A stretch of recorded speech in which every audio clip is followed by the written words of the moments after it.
Hello and welcome back. In this video, I'm going to be telling you a few more facts about what your SaaS CRM needs to tell you, what it should be telling you, what kind of metrics within your CRM you can look at to identify how you can sell better, how you can close better, how you can do your marketing better. So timestamps are usually neglected a little bit by some of our clients, but they have extreme power to help you out with identifying the gaps. Let me give you the first kind of metric that I consider to be really, really important to look at. This is second-class leads. Do you have second-class leads in your business? Is there a path, a pattern, a way that your sales team is treating a cohort of leads, one cohort, completely differently from another one? Timestamps metrics and time-based metrics will greatly help you out to figure out if you have the second-class leads problem within your organization. With the timestamp metrics, the second-class leads are easily identified by looking at the specific timestamps within your CRM data. First thing to look at to identify if you're having a second-class leads problem or not would be to look at the time between the contact or prospect being created and the salesperson being assigned to them. This is really true problem for some of the marketing teams that we saw, that some sales teams might not be treating the marketing leads that they're getting as a true quality leads. And they might be neglecting those leads a little bit to a certain extent and working more on some kind of other leads, probably generated by themselves or by outreach or by any other source, rather than the marketing campaigns. So what it leads to is that some of the leads within your organization start to be treated differently.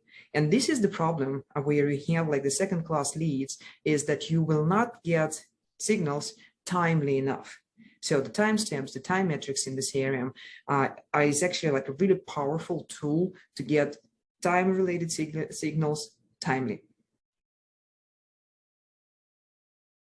What else can you look at when you're looking into like the time-related metrics? So another way to identify the second-class leads would be to compare leads by source and see the time of reaction. What is the time of reaction? It is the difference in timestamps between different interactions or different stages of the sales cycle or even sales activity for a particular set of leads.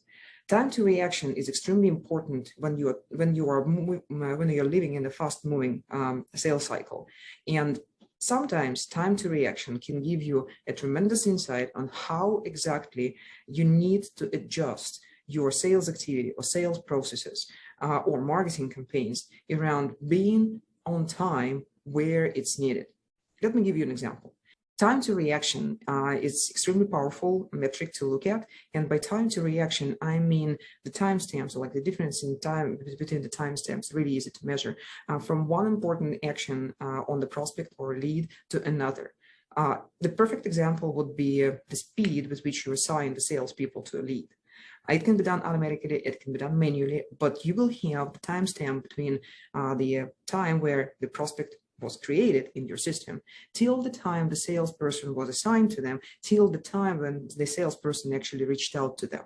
And those time to reaction metrics are very, very powerful at the top of the funnel, because they let you identify the gaps in your user journey, in your leads flow, and they let you tune your internal processes in a way where your time to reaction is really, really spot on, especially at the very top of the funnel, the top of the user journey.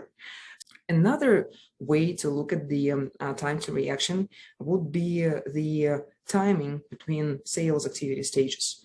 And here you might identify not just like the sales performance indicators, which could be a little bit different from salesperson to salesperson, but major trends within your marketing and sales team's interaction. And here, what I mean is that you can look into how time to reaction or time between sales interaction is different compared to your leads source.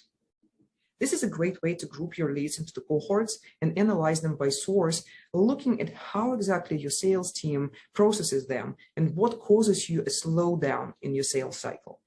If you look at it not by the salesperson, but in more general, in more generic cohorts, by lead source, by specific marketing campaign or geography or any other grouping criteria, you would definitely become more and more insightful into how you treat your sales cycle and lead cycle and interaction between your sales and marketing team, which is a really great thing to align them all around the same goal, your product growth.